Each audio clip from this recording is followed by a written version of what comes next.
Bintitan itu bukan karena ngintip orang mandi, tapi karena adanya peradangan di kelopak mata.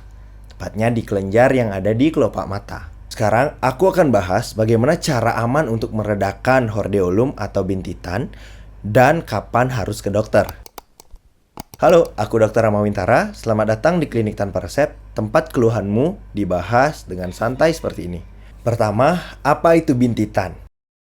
Bintitan adalah terjadinya peradangan pada kelenjar di kelopak mata. Ada kelenjar Zeiss, mongol, dan bintitan ini dibagi jadi ada bintitan yang di depan, anterior, dan di belakang, posterior. Gejalanya apa saja? Gejalanya itu bisa bengkak yang lokal di satu tempat aja, kemudian kemerahan, kemudian bisa nyeri juga, dan bisa juga ada seperti titik kuning di tengahnya. Di awal biasanya warnanya juga kemerahan. Pertanyaan selanjutnya, apakah bintitan ini menular dan apa penyebab dari bintitan?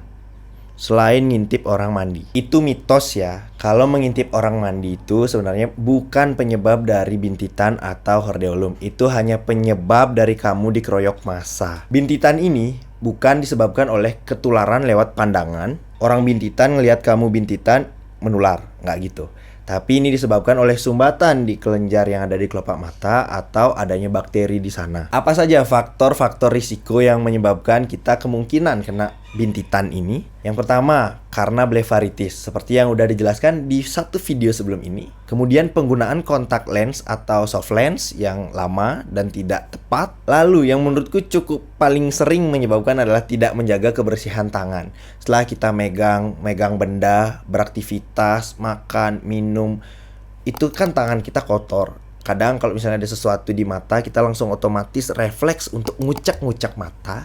Dan itulah penyebab dari bintitan ini. Apalagi habis kucak-kucak itu langsung tidur, nggak ada waktu untuk membersihkan wajah termasuk dari kelopak mata. Selain itu, kulit yang berminyak atau ketombe atau rosacea itu juga bisa menyebabkan dari bintitan ini. Menurut kamu, sekarang kamu ini bintitan karena yang mana? Nggak ada salah satunya? Nggak mungkin. Pertanyaan selanjutnya, kira-kira berapa lama bintitan ini akan sembuh? Umumnya itu bisa membaik dalam waktu 2-7 hari. Udah membaik dan sembuh itu ada. Tapi yang lebih panjang lagi, 1-2 minggu baru sembuh, itu ada juga. Ini balik lagi tergantung tingkat keparahan dan tergantung bagaimana tata laksana kita saat ada keluhan ini. Kemudian, apabila nyeri yang dirasakan di awal itu rasanya udah berkurang, tapi benjolannya masih dan bertahan lama, nah itu perlu kita curiga kalau itu adalah kalazion. Penyakit yang berbeda lagi dari bintitan atau hordeolum. Pertanyaan selanjutnya, apakah perlu antibiotik atau boleh nggak sih ini dipencet? Yang bisa kamu lakukan di awal itu pertama adalah kompres hangat.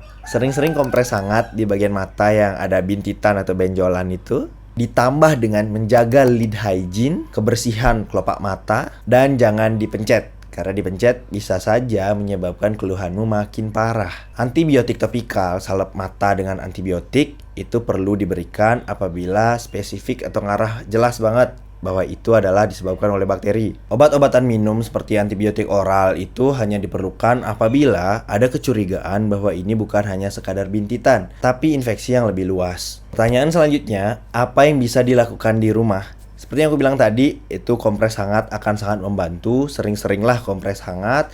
Kalau pas dikompres airnya udah nggak hangat, basahi ulang dengan air yang hangat. 3-4 kali sehari, sekitar 10 menit. Tetap jaga kehangatan air yang dipakai kompres, itu akan sangat membantu. Ditambah dengan lid hygiene atau menjaga kebersihan kelopak mata, itu akan sangat membantu juga.